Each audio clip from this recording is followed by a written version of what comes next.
Today is February 8th. And that's how you make an 8 when you're in kindergarten. As we roll into this first story, we got to give that the reminder. Red alert Aspie warning about Valentine's Day. Yes, it's almost Valentine's Day, so if you haven't gotten anything, now's the time. Pick up some flowers at the grocery store, a card, whatever you need to do. And if you have no idea what to get, and especially if this is for a girl you haven't established a relationship with, there would be nothing weird about buying something super expensive for her and giving it to her, such as these. Razer goes pink for Valentine's Day with the new Blade Stealth Quartz and more. Wendell, you didn't think this was real, did you? When this was happening, I did not think it was real. This was all over Twitter, and I was kind of like, this is hideous, and yet I'm intrigued. I don't know. I mean, you know. I wouldn't pay a premium for any of this, but I mean, the pinks, it's kind of cool. I think the weirdest thing about this, and you have to look at some of these lower, like the microphone. They're all completely pink. Too. Yeah, the there's cord. Nothing. The fact that the cords are pink, it looks like they're just spray painted. They're anodized. Anodized, is that? Adenite. No. Anodized. Aluminum. But aluminium. There's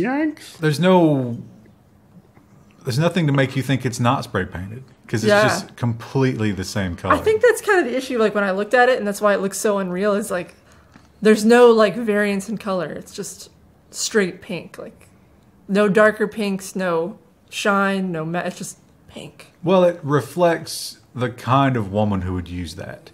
Shallow, emotionless. Or men. I'm sure that there are men who will buy that.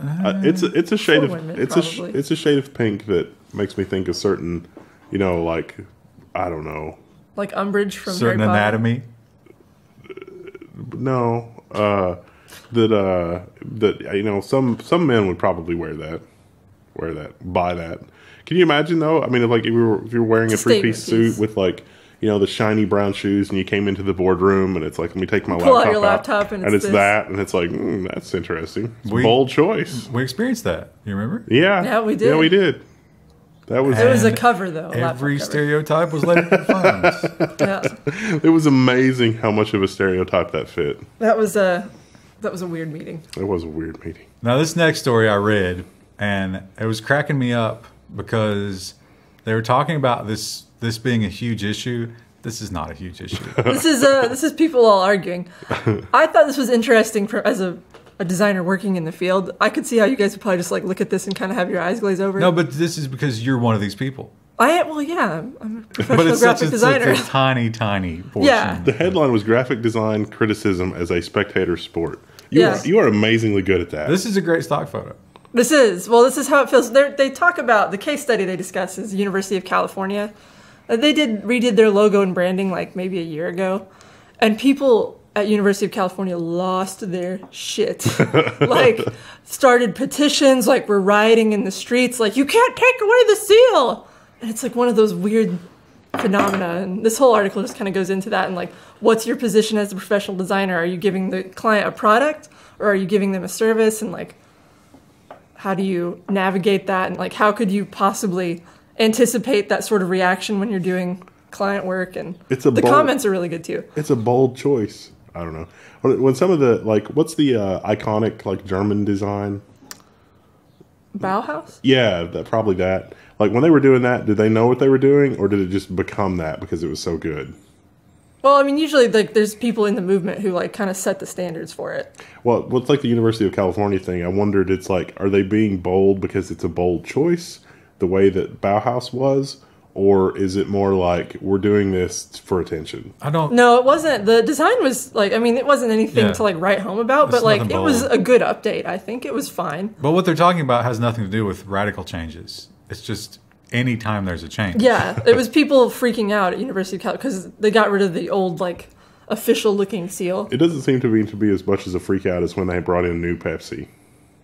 Well, that was a different flavor. Crystal Pepsi or whatever. The whole article goes into how it's happening more and more with all kinds of brands. Someone just changes one little thing on a can and people freak out. And was that subterfuge to cover the switch from sugar to corn syrup? No, I think it was still using whatever it was before that. Now, they had New Coke was... they actually changed the recipe. Yeah. That's why it's called Coca-Cola Classic. It was rejected on such a scale that they were just like, fine, we'll go back. I think that one's the one where they switched from cane sugar to corn syrup. When they can eat classic is classic except for the sugar. You said you don't like the sugar version, right? That's the Pepsi Mountain Dew throwback. Yeah. Right. And I don't mind that. I was horrified to learn that I like corn syrup better. Which is weird. But speaking of people being outraged over pointless design changes, Google cleans up Gmail app with an all-white redesign. I have no opinion on this. I think this is fine. I actually use a custom theme for my Gmail, so this doesn't even affect me, but... This was only the Android app as well. Yeah, so it's like, okay. And supposedly newer Android versions are going to give you dark mode on everything. So... Now that is a change we can all get behind. But it gets rid of the all-white. So how does that affect their design philosophy? I think Google has so many products now that their design philosophy is just do whatever, as showcased by Google Analytics, which I hate. And I take every chance to tell everybody how much I hate Google Analytics. One of my favorite stories of 2018, maybe top 10, was the YouTube rewind. And the savage backlash that it got. Because people were voicing their opinion. We don't like what you're doing. We don't like who you are. We don't like that you're trying to shove content down our throats. Have a dislike. And YouTube's response to that, you'd think might be, oh, maybe we're doing something wrong. Maybe we should change. No. It's literally like the episode of The Simpsons when Skinner is standing over the wreckage or whatever, and he's like, maybe it is I who am out of touch. And it's like, no, it is the children who are wrong. And so YouTube wants to dislike mobs to stop weaponizing the dislike button. So yeah, like Ryan was saying, it's like there's no introspection there. They're literally saying, oh, this whole dislike button thing, that was weaponized. That was just groupthink. That wasn't because there's some legitimate grievance here. So they're thinking about possible solutions. Get rid of it would be the easiest one. They're thinking about making you watch a certain percentage of the video before you dislike it. And they're thinking about using AI to track when mobs dislike a video. Like how... That doesn't make any sense. Yeah, if a video goes to the top of trending, there's going to be a lot of people hitting it. Like, you can't detect that. How would you... like organizing people to dislike something, they're not going to do it just for to appease somebody else. I mean, it's annoying to have to go do that. Yeah.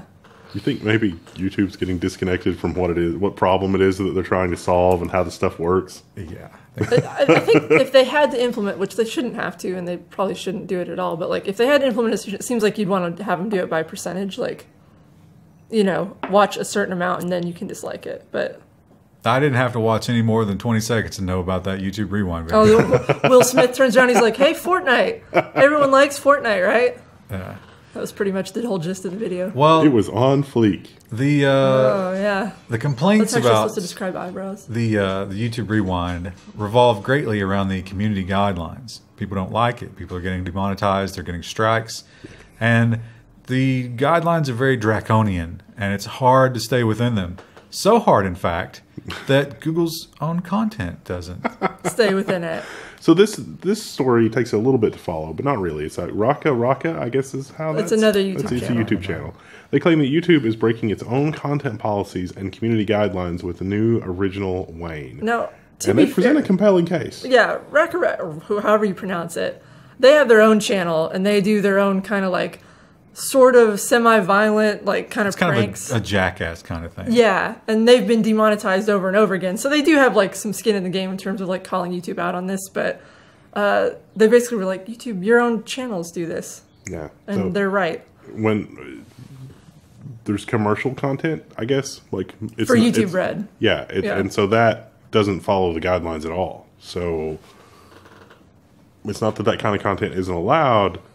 It's very, very, very. It's a blatant double standard. So I can see why people would complain about that. Yeah. And it was promoted to the front page with no age restriction. Oh yeah, Mm-hmm. And that's now they have since went back and added the 18+ restriction. Oops. Which is kind of a admission of guilt. I Yeah. think, Yeah. in a lot of ways. I wonder if they're going to have to sit that one out. I mean, that's right up there with like not having any respect in the suicide forest or whatever. Yikes. I forgot about that, but that was the highlight of 2018. Well, speaking of, coming down on the wrong side of the YouTube banhammer, the copyright strikes are a constant threat because it's easy to get just a tiny, tiny snippet of copyright material into your videos, and then you risk that strike. Not just getting your ad dollars claimed, but the strike, which you're only allowed to get 3 of. And they've found an interesting new way to abuse that policy.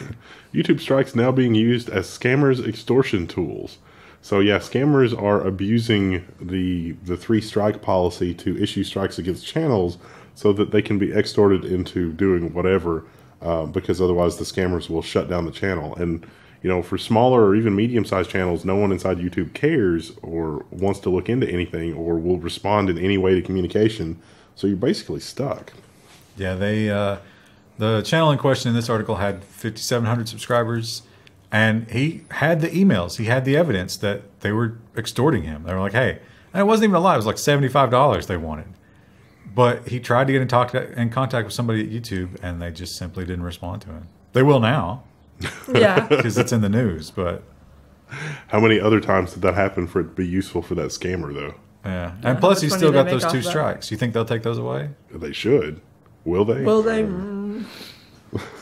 Probably tell me. So go watch 8 hours of Wayne and then come back and we'll talk. Well, speaking of things that are being shut down, the things that have 3 strikes against them. Google Plus. Google Plus reveals the shutdown timeline for consumers, and it's coming fast. RIP. It had some security issues, which is what's responsible for the acceleration here. I remember deleting Google Plus twice. Because it just just magically came back, and I deleted it again, and I was like, all right, it's finally gone. I just got an email yesterday, and it was like, oh, by the way, your Google Plus profile is going away. That's like, what? That's news to me. It's like, bro, I've already deleted that twice. But I imagine it came back. Do you remember when YouTube tried to get everyone to use their Google Plus accounts as like their commenting thing, and people threw a fit? Yeah. Yeah, it's... Although, interestingly now on YouTube, because the Google Plus integration is not there anymore, there doesn't seem to be a way to change your avatar now on YouTube. So, like, if we want to change the little L1, there doesn't seem to be a way to do that. It's on the homepage, I think. Like, you click on your channel, and then there's, like, you hover over it, and there's a pencil icon. Well, see, they're changing the thing to be, like, the new layout on the homepage. And so when I tried to go there, it didn't. It just put me in an infinite loop. Oh. I don't know. Their UX team is just asleep at the wheel sometimes. Yeah. Yeah, well, they're too busy rewriting the code of conduct. It's important work. Well, good news if you were in Ghana or Morocco or Laos. Is it good news? Wow. Facebook is bringing express Wi-Fi to Ghana to expand the free basics to Morocco and Laos. Now, this story talks about internet access in the third world, and I can't help but think about those stories that we covered earlier this week where the VPN that Facebook was providing spied on literally everything you were doing. Well, it is good news, and I'll tell you why. So this is not just coming to these places. They already had free basics. Now, you might wonder, what is free basics? Free basics is like anti-net neutrality taken to the eventual end of it, where you get free internet access, with a catch. The catch is you can go to like 3 websites, one of which is Facebook, and nowhere else. Now, the Express Wi-Fi expands that, and you can pay them to go to the other websites. So, wow, what a deal. No longer restricted to just Facebook. But they're still mining the crap out of your data. Absolutely. Literally everything you do is going directly into something. What could possibly go wrong? Well, Facebook, as we know, a terrible, terrible problem with what they claim is fake news. And they really want to do something about it. And they really want to make sure that the things on their website have been properly fact-checked. But do they really? Snopes quits its fact-checking partnership with Facebook. This story is great because the quotes from the Snopes people are amazing.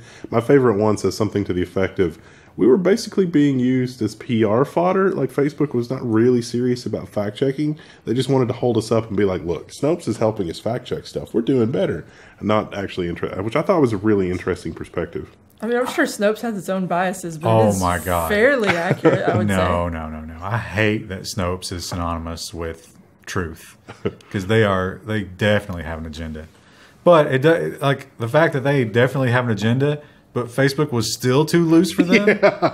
That's weird. Yeah. Yeah. So another wonderful TechCrunch headline. All right, Krista, get it before. Okay. Facebook shares shoot up after strong Q4 earnings despite data breach.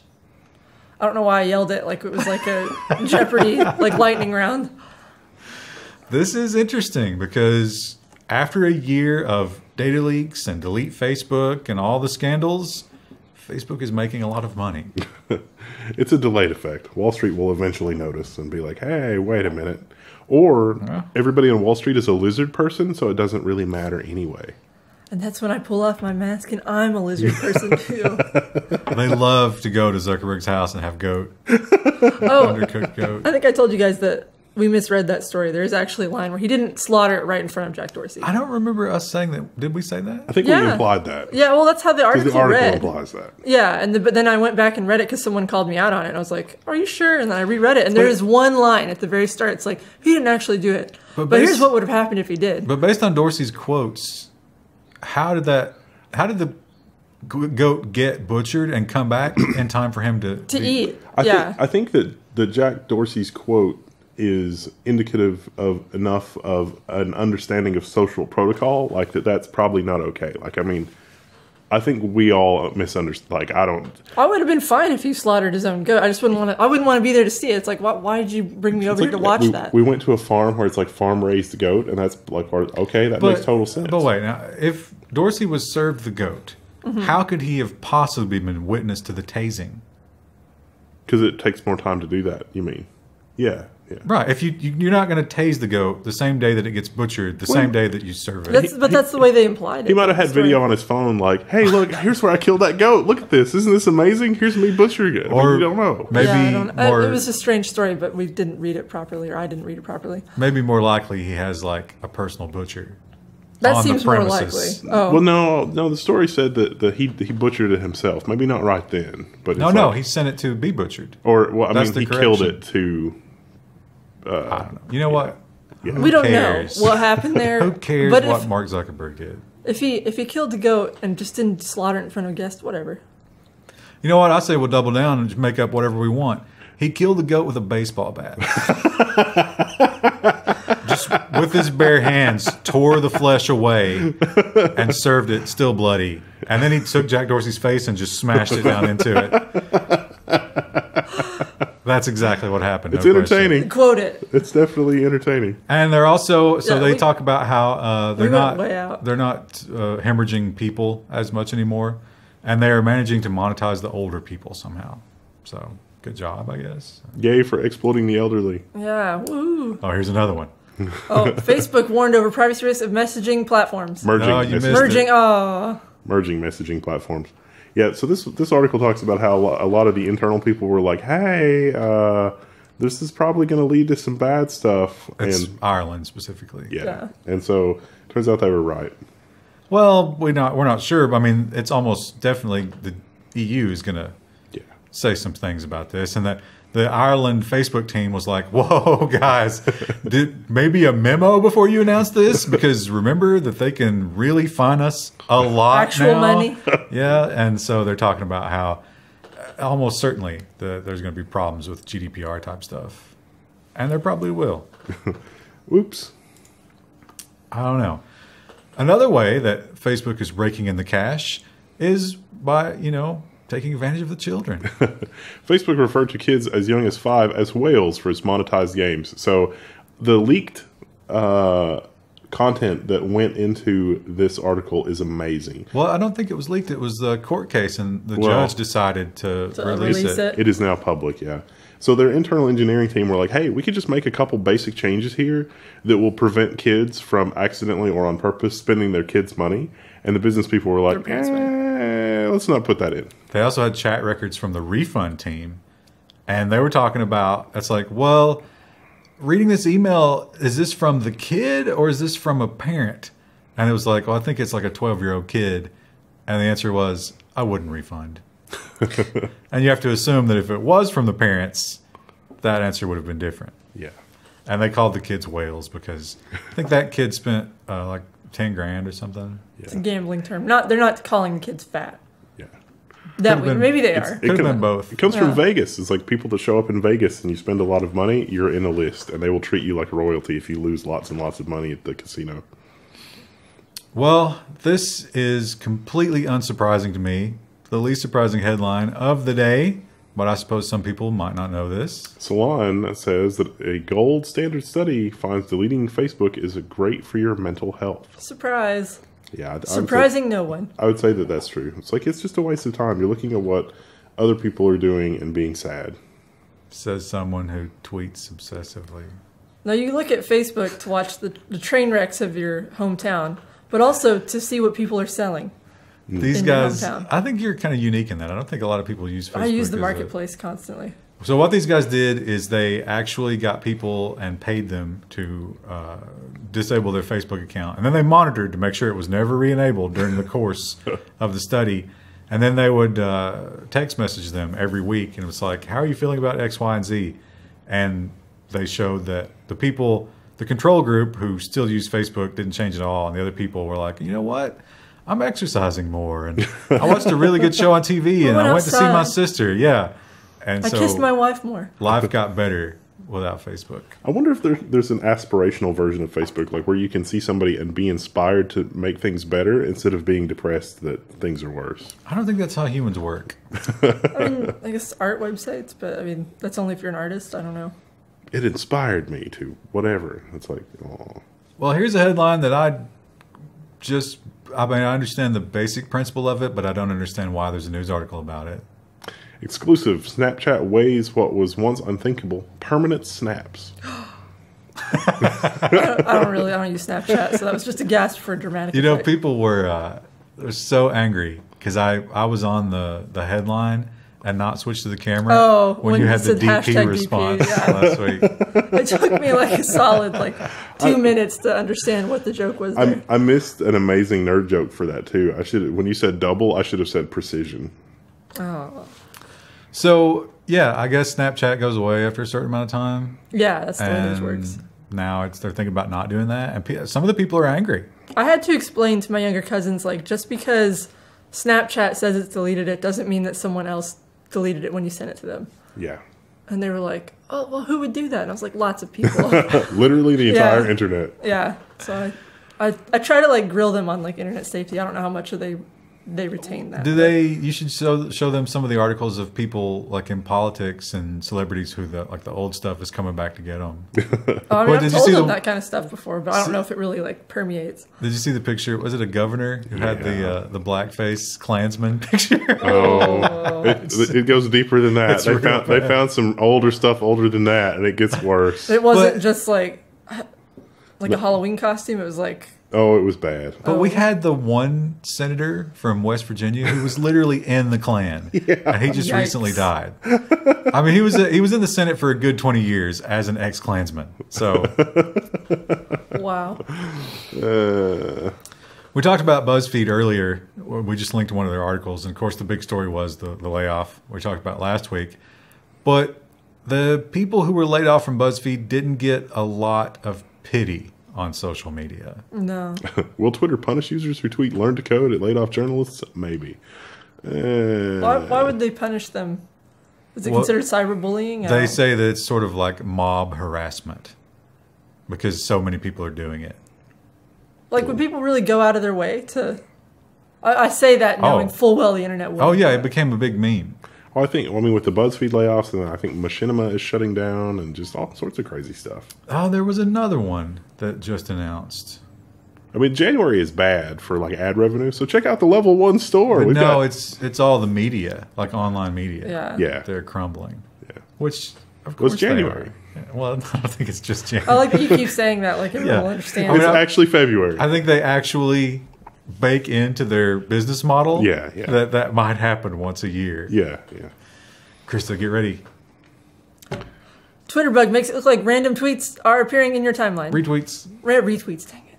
This is the if you know somebody that knows somebody thing is what's causing this. So if you know somebody that retweets something from somebody else, it shows from somebody that you're not following, but you don't see who on your follower list retweets. But they admitted it was an Android bug. Yeah, it's not supposed to do that. Yeah, so it's been fixed. Sometimes it'd be like that, though. It do. You know how you can fix this is use my Twitter strategy. Never follow anyone. You really don't have anybody following? I thought about following Romeo. You don't follow Level 1 text? No. Wow. I thought you had one person you were following. No, never have. That's why I thought, maybe Romeo would be the one, but I think I'll just stick with 0. KFC follows 7 guys named Herb and the Spice Girls. Yeah. It's 11 herbs and spices. WhatsApp is used for terrible things. It's used for lynch mobs. It's used for fraud. It's used for political racketeering.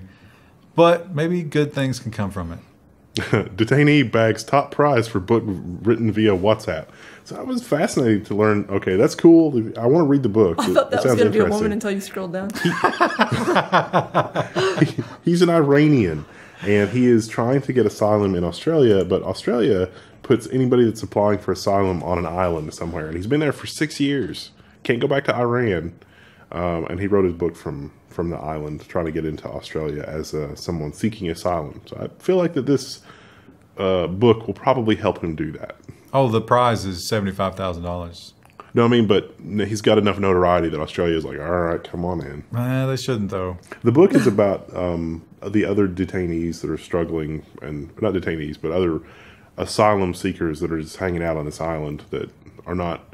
You can't go to Australia when you're seeking asylum. You're sequestered on an island while they investigate you for 6 years or more in this case. That's crazy. Or what it should do is educate people that, hey, you can't just get on a boat and go someplace that doesn't want you.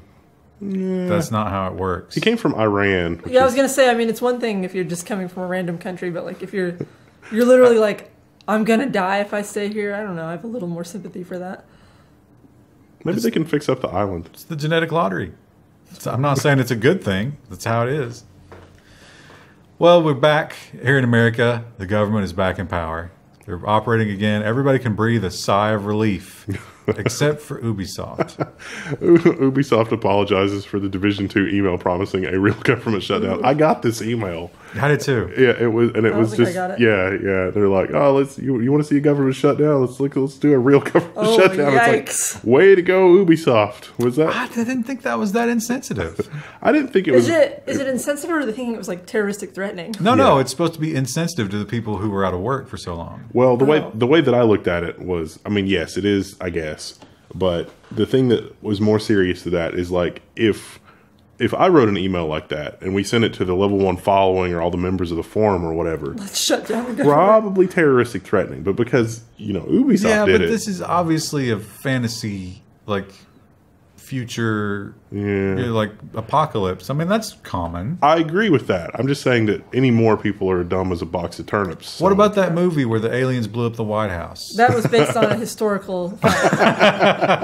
That happened. What about movies like Blazing Saddles, which would never be allowed today? I really do think this is more about being insensitive to the government workers. Which, I mean, if we can't make fun of government workers, who is left? If you can't hate the government, good Lord, I don't even know if I want to live in this world. That was so Appalachian the way you said that. Good Lord. The revenuers. I always liked how Futurama made fun of like the government bureaucracy. I always thought they did a really good job with that. I've been thinking about getting some cats. And he should, but he won't do it. This article gave me not a moment's pause about getting cats. Didn't change my mind a bit. Mind-altering cat parasite linked to schizophrenia in largest study ever. So this is our old friend Toxoplasmosis, or Toxoplasma gondii.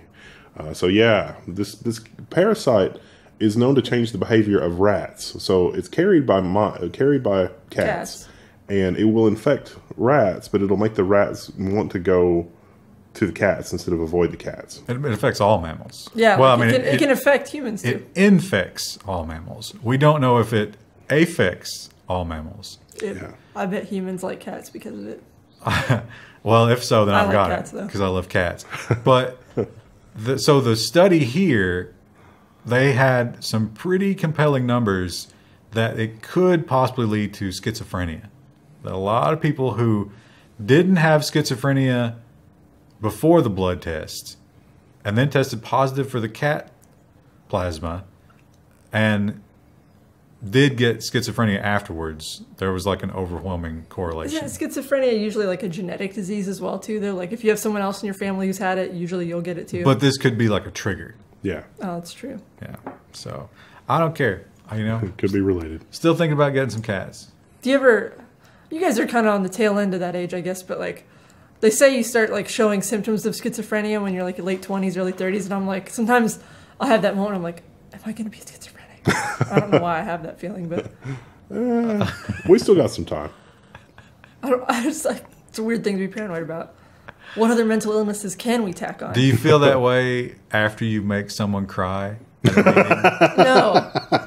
No, just in general. Like when I get upset about something stupid at my house, I'm like, is this just me being irrational, or is this like a sign of something scarier? So would a good example of that irrationality be if you paid to be scared and then sued someone for scaring you? Yes. Yes, that could be schizophrenia. Halloween Monsters at Dorney Park scared a little girl, and she's suing, or her parents are suing. Good Lord. I hope this How old gets was thrown the out. girl? I didn't. She was in her preteen, maybe. This is That's in Philadelphia. ridiculous. So they won $150,000. She's old enough at that point. Like, we're going into a haunted house. It's supposed to scare you. Like, she should understand that. Maybe they didn't report her age because she's young. But at the same time, though, it's still like, Teen daughter. I would think the parents would understand that as well. Like, who goes into a haunted house thinking it's just going to be non-haunted? So she was at least 13. Now, here's the argument. So they said they went in to be haunted, and then the people came out, the actors, and they were like freaking her out. And she was like, no, you need to stop. I'm scared. And then someone crept up behind her after she said that. Who knows if they even heard it? Yeah. And that extra scare caused her to fall, which led to injury. Oh, they didn't say what kind of injury. Probably like she scraped her knee. A bruise. Yeah. That's ridiculous. The skin was broken, tiny little break. It's like she's never even ridden a wooden roller coaster where your knees are just destroyed and battered every time you ride. That's part of the experience. Oh, the last time I rode a wooden coaster, I could feel it in my kidneys. And Yeah. you can't ask the wooden coaster to stop. Yeah. That's the experience. You've already committed to the ride. She's like, she didn't pee her pants. Well, I mean, that wouldn't be lasting damage, I guess. Emotional damage, maybe. That is like Krista's meeting. That's one of the problems that you might have if you have a child, a sensitive child. But what if you have a child who's just not very perceptive? Family out $13,000 after son makes a series of purchases. This was on an Xbox. So I don't know enough about Xbox to know how easy or hard this is, but the kid said that he was just really impatient clicking buttons, and somehow that led to like He purchasing. thought like it wasn't loading, I guess, probably. I can see that because it's not the game lagging, it's hitting the payment server. Yeah. And so it's just like, hey, give me my dance move now, Fortnite. I need it. I want it now. My skins. And so, yeah, the other thing was when they set up the Xbox account, they sat the kids down and they were like, all right, we're going to put a credit card on here, but you got to come and talk to us first. But they didn't want to use their like main credit card. They wanted to use one with a lower limit. So they used one that they didn't go online and check. Yeah. So this was over the course of like 10 months. Yeah. And the credit card was auto pay. And there was one purchase that was like $300 in one go.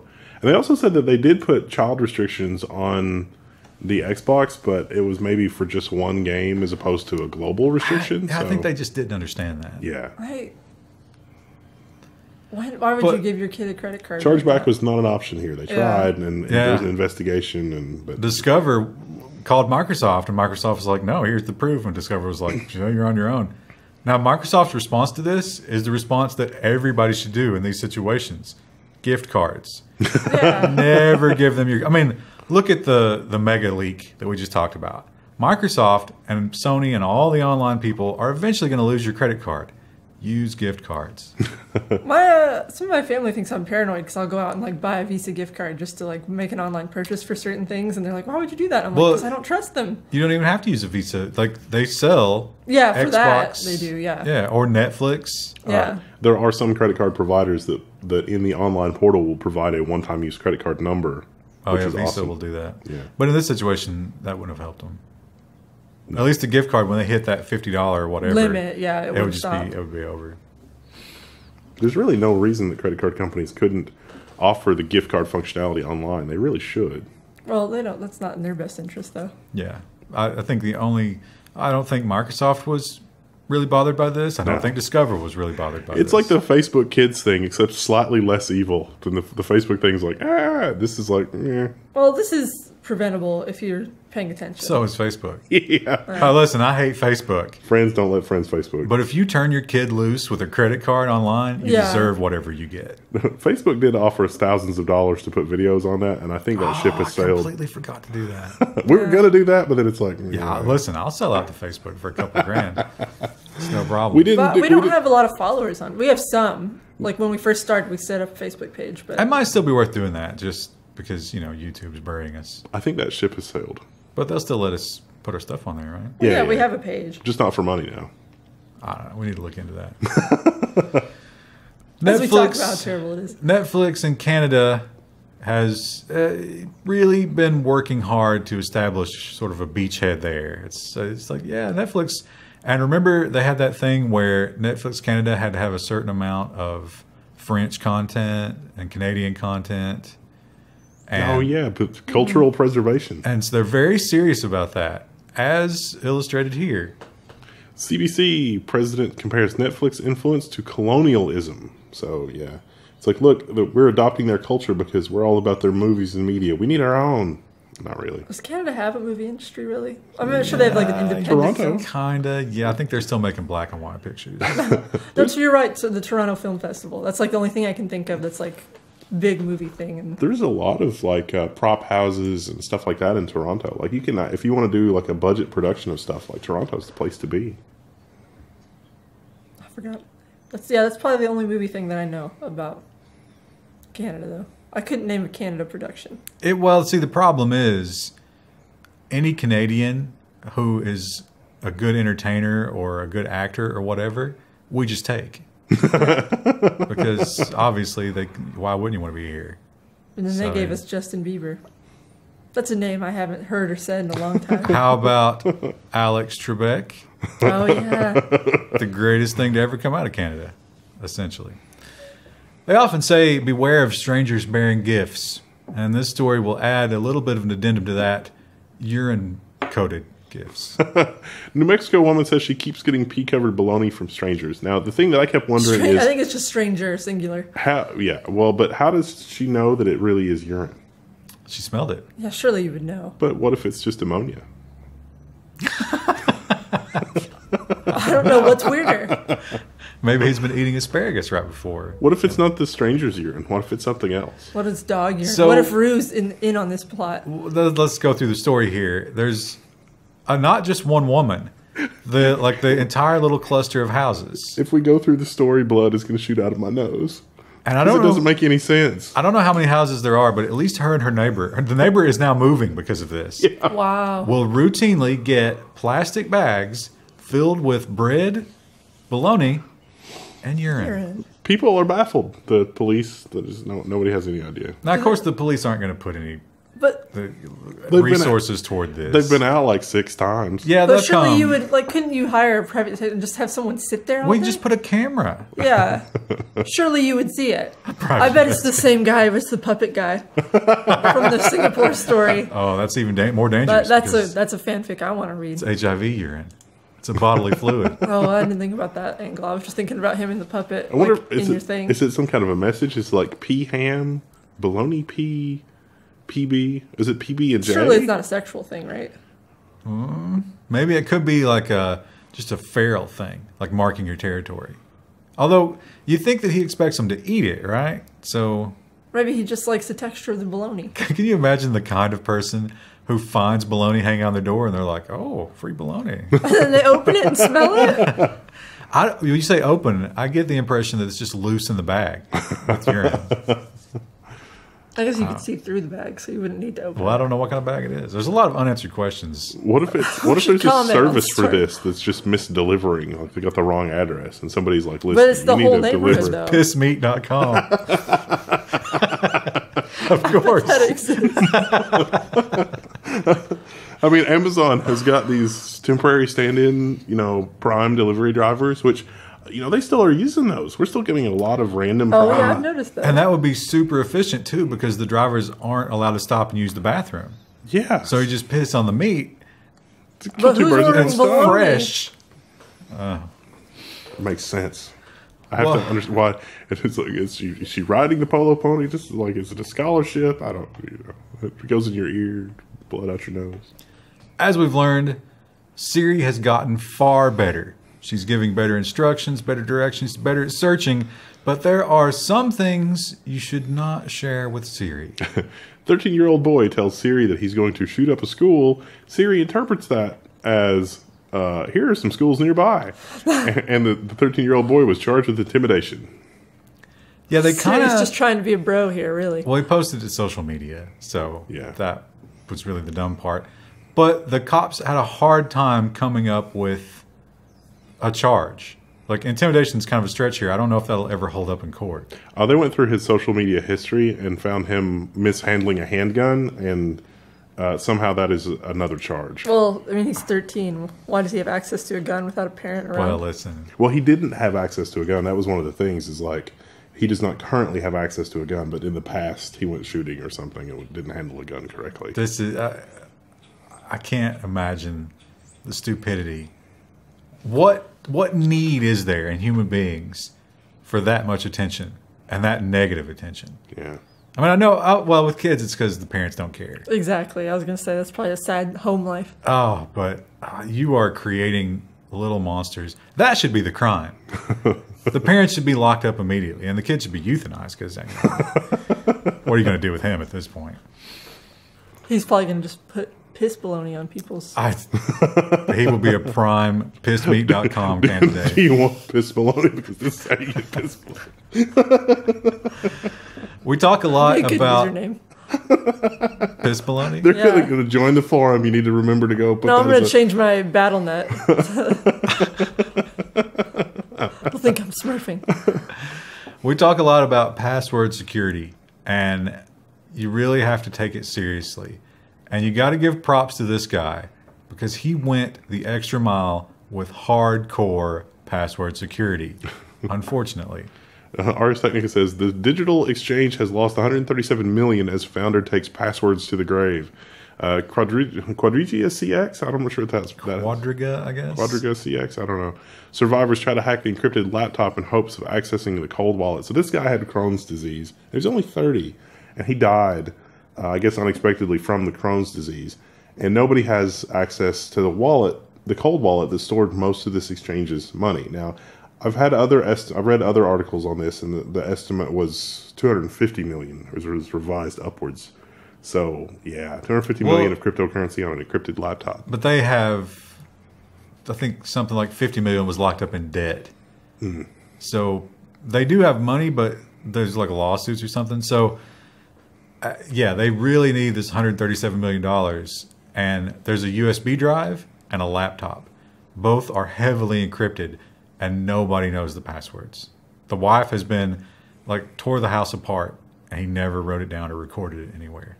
Which is what they tell you to do, right? Put it somewhere. Something. Nah, that's Keep not... it secret. That's Keep not it good safe. password security. Well, I mean, it has to be like, it could be good password security. Don't tell any amphibious men living in caves where you put it.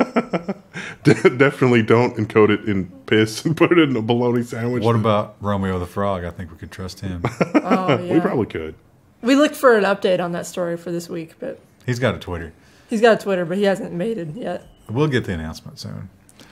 Well, I don't know if we've ever talked about this on the news, but I think we all share this dream. I certainly have it, of living in a decommissioned prepper missile silo. Yeah, well, gotta get fiber optic internet, but other than that, I'm right there with you. Yeah, Well, I wouldn't mind something like that. This house is not going to offer that. What it will offer you, some of the big things, is 40,000 gallon water tank, total solar, off the grid power, a machine shop for automotive repair, Also off the grid. and a wood shop for, of course there's no trees, but Yeah.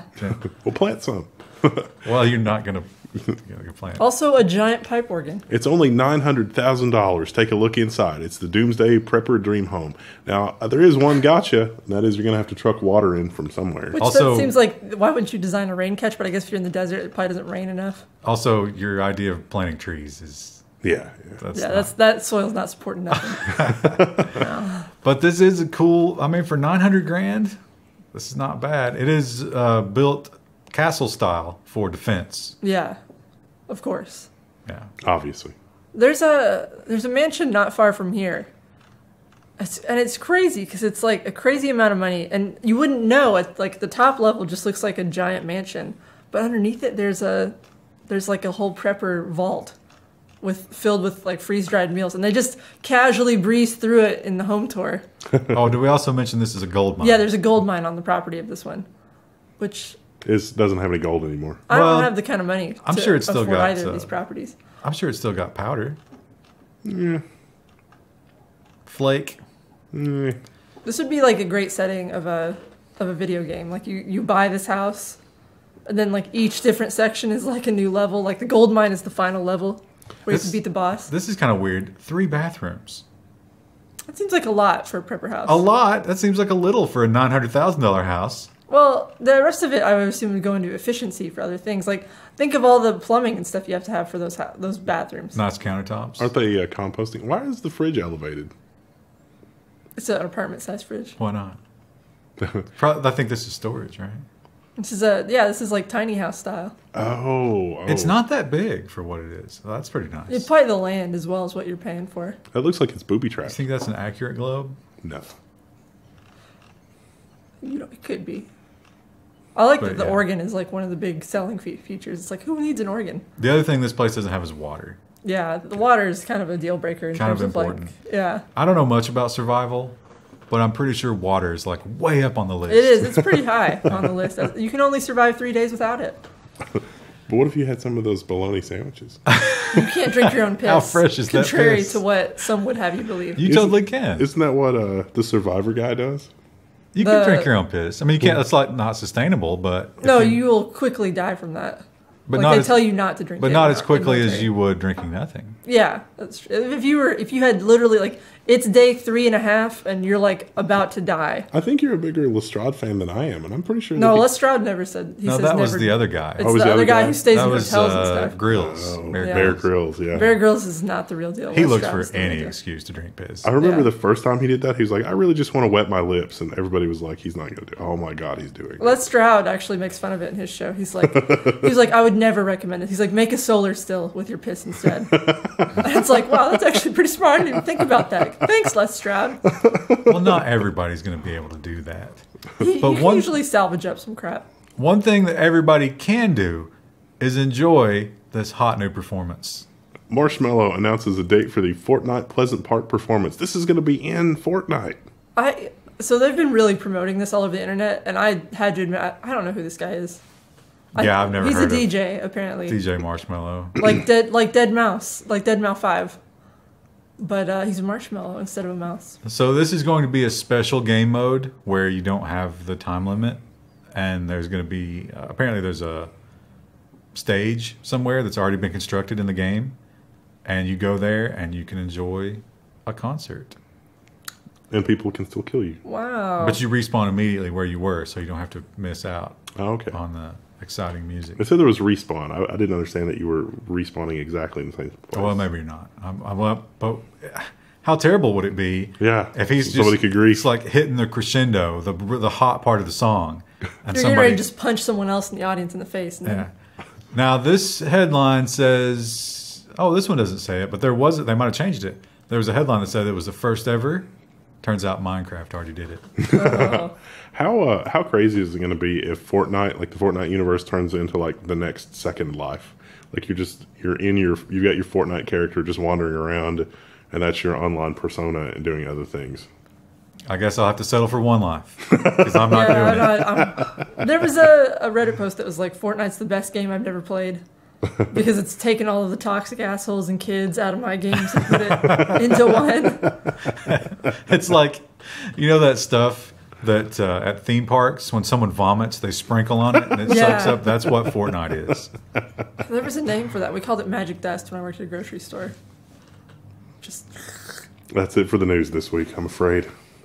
It was a long one this week. This was a long one. Might be a record setter. See ya.